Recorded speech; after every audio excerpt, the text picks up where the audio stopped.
So I've been a floor manager at this logistics company in Chicago for 10 years, and I'm usually the chill guy. You know, the guy who brings donuts on Fridays. But last week I saw red. We have this kid in the warehouse, Tyler, 23 years old, hardest worker we got. 2 weeks ago, his apartment complex burns down. Total loss, everything gone.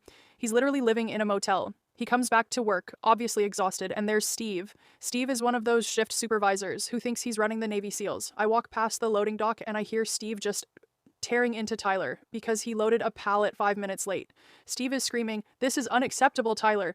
Do you want to be here or not because your head isn't in the game?" Tyler is just standing there, looking at his boots, shaking, trying not to cry. Something in me just snapped.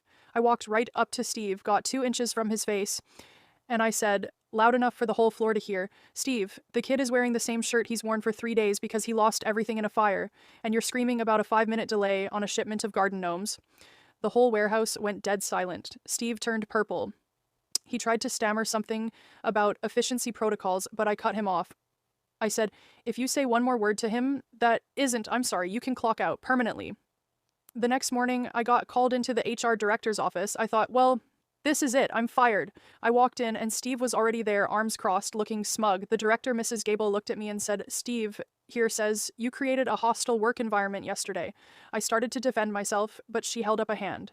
She turned to Steve and said, "And that is why I needed him here, to confirm that you lack the basic empathy required to lead people in this building."